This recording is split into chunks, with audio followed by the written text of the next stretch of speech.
Hello guys, welcome back. তোমরা সবাই কেমন আছো? আশা করি খুব খুব ভালো আছো। আর তোমরা ভাবছো এইভাবে এইরকম লোকে কেন? তো আমি ভাবলাম তোমাদের জন্য একটা হোটেলের ভিডিও নিয়ে আসা যায়। তো ওয়েতে আমি কি করে যাই বলো?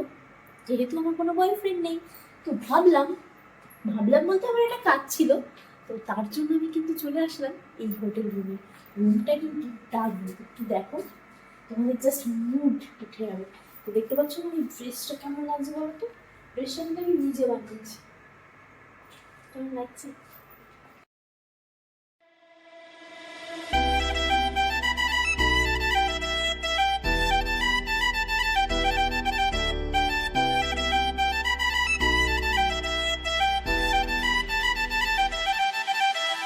আদর কইরা ডাকু জান কাছে একটু আইয়া জান মনের কথা হই না জান কি জাদুতে মারছে না মায় বান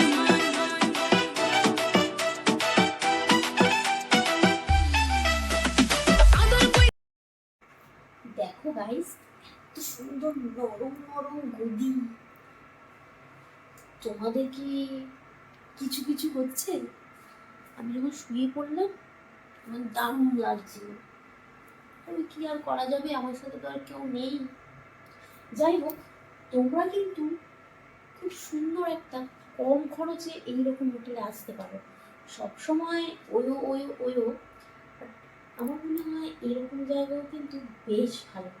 অ্যাড্রেসটা কিন্তু আমি অবশ্যই আমার কমেন্ট বক্সে দিয়ে দেবো। তার জন্য চলে আসতে হবে কোন জায়গা? বেশ, এখন নয়, ভিডিওটা পুরো দেখতে থাকো। ও, তোমাদেরকে আরেকটা সারপ্রাইজ আছে। মানে এই হোটেলে আসলে কিন্তু তোমরা বিনে পয়সায় যেটা তোমাদের প্রচণ্ড দরকারি জিনিস, সেটা কিন্তু জানো তো কোথায় আছে? এই আলমারিতে। আমি না প্রচণ্ড অবাক হয়ে গেছিলাম যে আমার একটুখানি মনে কষ্ট হচ্ছিল, কারণ আমি যেহেতু একা এসেছি, জিনিসটা দিয়ে কী করব।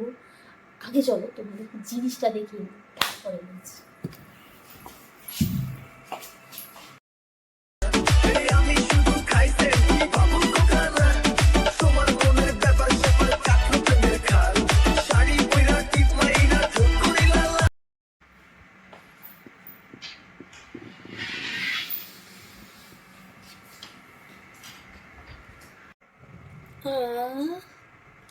তো দেখো আমাদের এই খাজানাটা খুলে গেছে।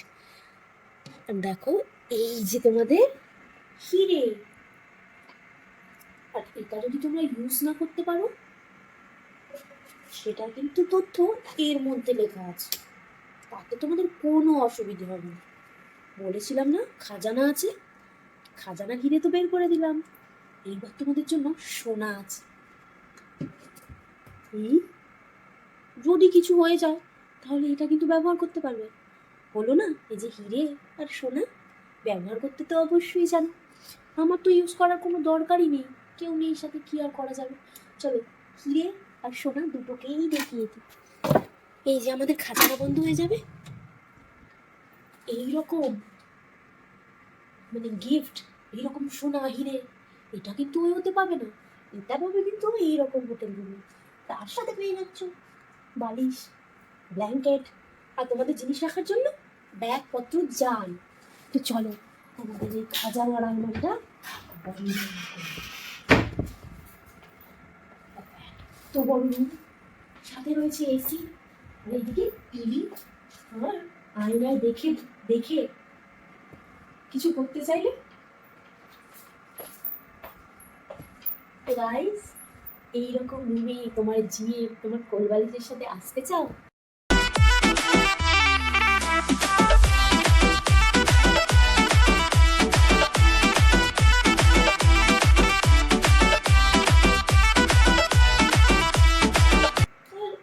কমেন্ট করো। মল্লিকা বনে, মল্লিকা বনে অত হাই প্রাইসে কেন যাবে? এইরকম কম রেন্টে কম প্রাইসে যদি এসে ফুল মাস্তি করতে চাও তোমার জিএফ বিএফ আর এই ফুল বালিশের সাথে, তাহলে অবশ্যই এখানে আসতে হবে। কমেন্ট করো, আর আমি তোমাদের অ্যাড্রেসটা দিয়ে দেবো। আর ভিডিওটা যদি এইটুকু ভালো লেগে থাকে তাহলে অবশ্যই এটা লাইক করে দেবে, কমেন্ট করবে, আর যারা আমার চ্যানেলে নতুন তারা অবশ্যই সাবস্ক্রাইব করে দেবে। আর এইরকম পার্কের ভিডিও দেখতে চাও, এরকম আকর্ষণীয় জায়গা, তোমার জিএফ বিএফের সঙ্গে এনজয় করার জায়গা যদি দেখতে চাও, কমেন্টে জানাও যে কোথাকার ভিডিও তোমরা দেখতে চাও। তাহলে আজকের জন্য কিন্তু আমি বিদায় নিচ্ছি, নেক্সট ভিডিওতে আবার দেখা হবে। চলো আজকের মতো শুয়ে পড়ি আমার ফুলবালিশের সাথে।